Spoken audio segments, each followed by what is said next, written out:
Hi everyone, स्वागत है आपका निशाज वर्ल्ड में। मैंने आपको बोला था कि मैं बहुत जल्द अपनी हिंदी की क्लासेस शुरू करूंगी और आज वो दिन आ गया। आज पहला दिन है और मेरी पहली क्लास है।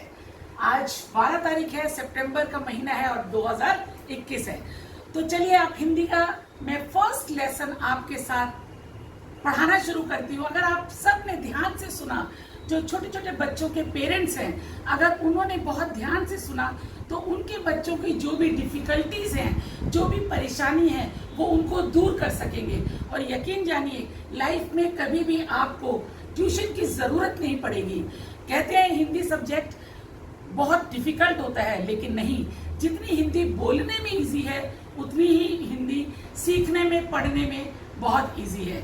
चलिए स्टार्ट करते हैं। सबसे पहले हम भाषा, यहाँ पर पार्ट 1 है भाषा। और भाषा की परिभाषा बहुत ही इजी है। अपने मन के विचारों को प्रकट करने के साधन को भाषा कहते हैं। यानी कि अपनी बात को दूसरों तक पहुंचाना तथा दूसरों की बात को समझने का साधन ही भाषा है। मुझे उम्मीद है कि आप समझ गए होंगे, जो भी मैं बोल रही हूँ ये भी भाषा है। जो मैं बोर्ड पे मैंने लिखा है ये भी भाषा है। जो हम कहीं पर पढ़ते हैं वो भी भाषा है।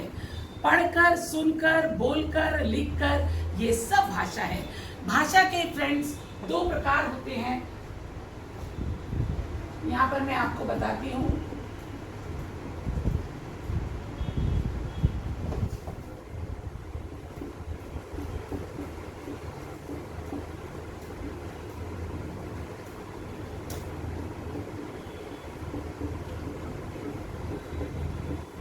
एक मौखिक भाषा के 2 रूप होते हैं, एक मौखिक और एक लिखित। सांकेतिक भाषा भी बोल सकते हैं, लेकिन व्याकरण में उसका ज्यादा विवरण नहीं है। सांकेतिक भाषा जैसे इशारों में बात करते हैं। जैसे आपने देखा होगा कि पुलिस रास्ते में जो इशारा दिखाते हैं, कभी हाथ ऊपर करते हैं, कभी हाथ इधर करते हैं, कभी नीचे करते हैं। इसी तरीके से जो लोग बोल नहीं पाते, सुन नहीं पाते, वो अपनी बात को इशारों से समझाते हैं। तो यहाँ पर भाषा के 2 रूप हैं, मौखिक और लिखित। मौखिक जो मैं कर रही हूँ, आपके साथ मौखिक बातचीत कर रही हूँ।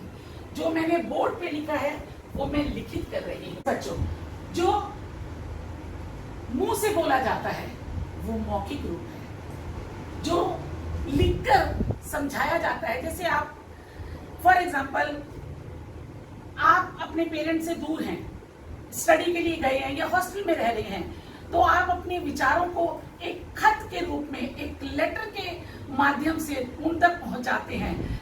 वो क्या होता है? लिखित भाषा।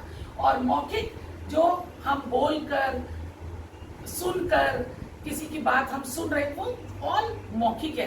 तो आपको मौखिक और लिखित में अंतर मालूम होना चाहिए, तभी आप भाषा की परिभाषा को आराम से समझ सकते हैं। इसके कई एग्जाम्पल हैं। जैसे मैं यहाँ पर जैसे 4-5 वर्ड्स हैं और मैंने बोल दिया इसमें लिखित कौन सा है और मौखिक कौन सा है। जैसे दादी जी बोल रही हैं, दादाजी ने खत लिखा, तो इसमें लिखित होगा दादाजी ने खत लिखा और मौखिक होगा दादी जी बोल रही हैं। तो बच्चों, आपने अगर ध्यान दिया मेरे इस फर्स्ट लेसन पे, और आपको बहुत अच्छी तरह समझ में आएगा। भाषा बोलकर, सुनकर, पढ़कर और लिखकर अपनी बात को समझाने और दूसरे तक पहुंचाने और उनकी बात समझने का साधन ही भाषा होती है। तो हम इस लेसन को आप प्रैक्टिस करिए घर में। तो नेक्स्ट जो मेरी क्लास होगी वो वर्ण की क्लास होगी। मैं जब पढ़ाती थी तो मेरा हमेशा रहता था कि सेशन जैसे ही शुरू होता था तो मैं क्लास 1 से लेकर 5th तक हमेशा अपना वर्ण का लेसन पूरे वीक कराती थी। क्योंकि जब बेस स्ट्रांग होगा, मेरा ऐसा विश्वास है कि जब बेस स्ट्रांग होता है तो बच्चे भी अच्छी तरीके से बहुत अच्छा पढ़ते हैं। तो इसीलिए मैं अब जो नेक्स्ट लेसन होगा मैं वर्ण का शुरू करूंगी। मुझे उम्मीद है कि आपको मेरा ये लेसन समझ में आया होगा आप इसकी प्रैक्टिस करेंगे तो आपको सब कुछ समझ में आ जाएगा। अगर आपको कुछ समझ में ना आए तो आप कमेंट्स में मुझे लिख सकते हैं, मुझसे पूछ सकते हैं। Thank you very much. अगली क्लास में फिर मिलते हैं।